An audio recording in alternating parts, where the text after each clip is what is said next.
How can average working people like us, how can we fix our broken financial system to stop the rich from getting richer and for us average working people to get our fair share of the pie without relying on politicians or regulations? This is the question we ask on the Crowd Effect podcast. I am your host, Paul Lovejoy, activist investment advisor at Stakeholder Enterprise. Today, we're going to get specific on a question, not just how can we fix our broken financial system, but how can we give ourselves the best possible chance to fix our broken financial system? So, I am going to tell a little backstory here to bring it all together to really showcase how we can give ourselves the best chance. So back in 2013, my wife and I, we bought our very first home together in Oklahoma. It was a small three-bedroom home on a quarter acre of land. We got it for $115,000, if you can believe that. It's worth around 200,000 today. We sold it. Uh, uh, anyways, in the backyard of this home was a kind of it was a garden space, and it had these wooden logs that defined it, and inside the garden it was just weeds at this point, but you could tell at one point somebody had a garden there. So when we moved in, I decided I am going to start a vegetable garden in this little plot. It was probably, let's see, um, 15 feet by 10 feet, a good size. So the garden, when I started out at it, the first day working on it, I'm pulling up weeds, and I have this electric hand tiller that I bought. And while I'm kind of mixing up the soil, I see all these worms, the earthworms popping out, and the soil wasn't clumpy. It was nice, and it moved around really easily. Um, so uh, before I really got started any further, I called up my mother, who wrote a whole book on gardening, vegetable gardening, and I asked her some questions. Okay, well, so how much? What do I need to buy? Um, what should I plant? What kind of system should I set up? So she told me, it gave me some ideas of what I needed, certain topsoil to help, with the fertilizer, and so I went at it, and I set up a automatic sprinkler system. I planted all kind of different vegetables, broccoli and lettuce, and peppers and squash and eggplant and strawberries, all different types of herbs, um, tomatoes, a whole bunch of different stuff. And so I set the timer for the watering, and I let it go. And I didn't spend more than, I don't know, $200 on everything, maybe 250. That's including this electric hand tiller that I bought. So I didn't spend a lot. And here was this garden patch, and now, I cleared it out, and there were rows, and I planted the seeds, and it was a huge success. Everything started to grow great. Well, not everything. Um, but most everything uh, growing fantastic. The heads of broccoli that I was getting, the tomatoes were incredible, both like heirloom and cherry tomatoes, and the lettuce, the arugula, fantastic. What didn't grow well was eggplant and strawberries, even though strawberries are supposed to do 2 seasons. Um, uh, it never grew great there. Um, that's just part of the deal, though. So that's why you plant a lot of stuff. Um, the squash had this butternut squash, and for Thanksgiving, after summer passed, that Thanksgiving we had homemade butternut squash pie, which is I think a tastier version of pumpkin pie. It tastes like pumpkin pie, but better, a butternut squash pie. And we had, all kind of vegetables for our casserole that we made, all from our garden. And this was my first garden ever, a huge success. Um, the following summer, same situation.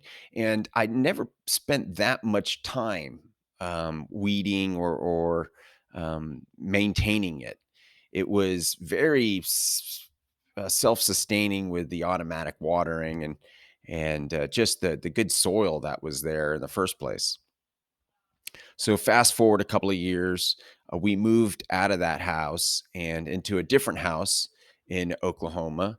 And I'm fresh off all the success from gardening, and I go out into the backyard. I have a shovel and I have my electric hand tiller, and I'm out there working for digging 6 hours or something, and it was clay, the soil, and it was so clumpy. I couldn't really till it, and I gave up. That was it. I we were there for a couple of years in that home. No, tried once and never could even get a garden plot there. So that was an epic fail. Then we eventually moved out of Oklahoma and into Hawaii, and so we bought another house, and here was this. There was a place that had some grass in our front yard, or side yard. Actually, it wasn't right in the front, but um, and I learned from the last house where the soil was terrible, and the soil here in Hawaii, it's in many places it's very rocky. There's good soil, good volcanic soil, but it's still very rocky, and um, I didn't want to deal with it. And so I asked my mother again. She encouraged me to do um, not container gardening, but raised beds. That's what they're called. And so what you do is you have this little box. It wasn't that little, but maybe let's see, 6 feet by 6 feet or so, and 8 feet by 8 feet maybe. And the box is probably, I don't know, 2 feet tall, and then you just filled it with a good soil, and that was the big problem with the last garden I tried. It was bad soil. So in this new one, good soil. And so I went at it again. I planted a bunch of different stuff, talked to my mother, make sure I had the right uh, seeds and all the different types. I couldn't plant as much in this one because it was just a smaller space, so I didn't have the same um, different variety of plants. And I set up the irrigation and a timer. And the irrigation I used in my very first garden in Oklahoma was one that connected to a hose spigot, and they have timers for those also. And it worked great there. It was phenomenal. So had the same system. I set it up here in Hawaii, and I did the same thing. All right, well, I'm going to leave it alone. Um, and I go and check on it, and I see this a huge puddle next to the water spigot, and I see that it's leaking and it's going under the house right in a bad spot. W- the For the foundation, it was um, going under the house and watering a corner, which is horrible for homes. If you know you see homes, they have gutters, and the rainwater is out away from the home, so it doesn't um, create you know the soil from getting any lower, and that messes with the whole foundation. So I had to stop, and so I tried to fix the plumbing, um, and it wasn't working. No matter what I did, I'm not a plumber. It didn't work. So I tried to um, manually water, which is it's trouble to. It's not easy to keep up with. Yes, I was able to do it a little bit. Um, and the other thing was is that things weren't growing that I tried cauliflower and that never grew. Broccoli, the heads were very tiny, not like the ones I was getting in Oklahoma. The tomatoes, they weren't very successful either. You got a small amount, and uh, basil grew incredible, but that was it. And so I just kind of got discouraged and stopped. It was um, an epic fail. So, why am I talking about gardening and how to fix our broken financial system? Well, this is how I discovered how to give yourself the best chance whenever you're trying to sustain anything or reform or change. If you want to have a system in place, I've found out that there are 5 steps that are needed. And I looked at what the very first garden that I had, what it had compared to the other ones. Well, first off, number one, it had a well established vehicle. What do I mean by that? Well, the actual location of the garden was already there. It was already well established, and they had earthworms, and the soil was already. I didn't have to do anything. It was there. It was established. No effort required. Okay, so that was step one. Step two, the automation worked. Automating the watering, never had any problems with it. Always watered when I wanted it to, and so that part was fully automated. Number three, it was that the first garden was diversified. I had so many different plants in there. It didn't matter if the eggplant and the strawberries weren't successful because the squash and the tomatoes and the lettuce and the herbs and everything else was. So this diversification that I was able to achieve at that garden um, was the right amount of diversification for success. So that was three. Number four was cost. Um, I could have thrown a ton of money at my second garden to get someone out there to dig it and really turn up the soil and inject it with new soil, buy some, but that's expensive, and I wasn't willing to put that kind of money in. um, Also, I in my garden in Hawaii, I could have hired a plumber to come out and fix it, and but again, that's pricey. I wasn't willing to spend that. um, the first garden, my successful one, I spent maybe $250, $200. It was not expensive, and it produced for 2 summers. We're getting 2 Thanksgiving meals out of it at the end. I mean, that's not on top of all the salsas and salads and the squash. Yeah, it was uh, phenomenal. And so the cost that was number four. It was a low cost uh, f- for success. And the fifth thing that I had, and I actually had it in all of them, although I didn't use it in my second garden, was community. I had my mother, who is an expert gardener, and I relied and I used her help and her guidance to be successful, especially in that first garden. So these five things, um, as I was working for my old company, a wealth strategy firm, this is what I noticed. The same things apply to investing. Okay, is this an established um, investment vehicle? Is this a well established? Yes, it is.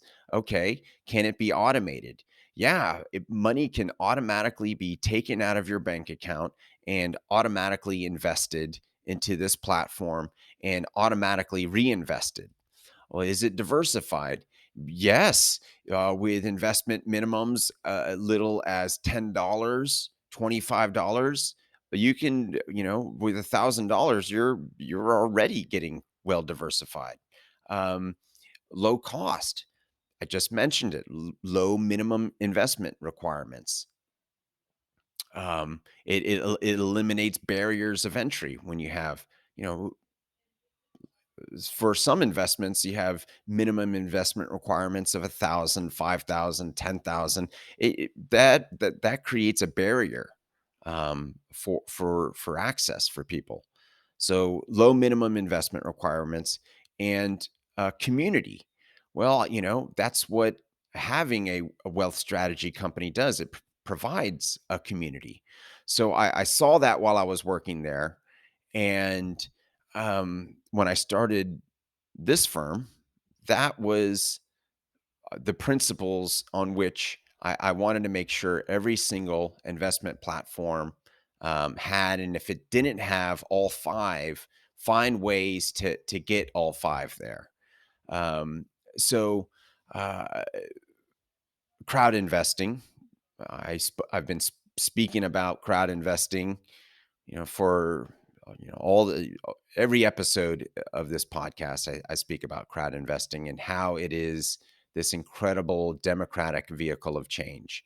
And you have these well-established platforms at this point, because it has been legal here for about 8 years now. And so there are platforms that are well established, have a good track record, and are thriving. And so yes, we have that. So if we want to fix our broken financial system with crowd investing, we can follow these five steps. I call it the five steps to success. Does crowd investing? I just talked about it. They have incredible vehicles, investment vehicles that are well established, just like that soil in my first garden. Automated, yes, I just spoke about it. Auto draft and auto vest and auto reinvest, and just like the automatic watering I had.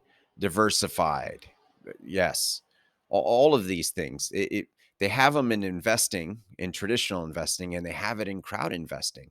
And so it's a way to, while we're investing as a crowd, we're eroding the wealth and power of big banks, powerful corporations, and the super rich. Because when we crowd invest in the private market, all that money would have gone to the big banks. It would have gone to um, the super rich, but instead, it goes to just regular people, regular working people can now invest in the private market via crowdfunding. Um, because due to deregulation that happened in 2015, we finally got access. The rich no longer have to get richer. uh, average people now have access to this private market where the rules of the financial system are made. This is where companies are born. This is where you get into the ground floor. So you have these traditional corporations, um, and we were all locked out of it. I spoke about Facebook and how some people got filthy rich off it, but you or I never had an even legally, we never had a chance to invest in Facebook in the ground floor. And so when you have this opportunity to invest in something in the ground floor, you have this ability to choose which companies get funded and which don't. And we now have the opportunity to choose, I want companies that look out for the well-being of not just the investors and shareholders, but of all stakeholders, of the company's employees and customers and vendors and suppliers and communities that this company serves, and the environment, and investors and shareholders, all stakeholders. And we have this opportunity now to invest in the ground floor in these companies. And if these companies are successful, we have this opportunity to make massive profits, just like the rich are doing. And now we can do it. We can get our fair share of the pie, through crowd investing. So that's our episode for today. My name is Paul Lovejoy. I am a crowd investor, and I see you are one too. If you'd like to learn how to fix our broken financial system legally, ethically, and without confrontation, go to stakeholderenterprise.com.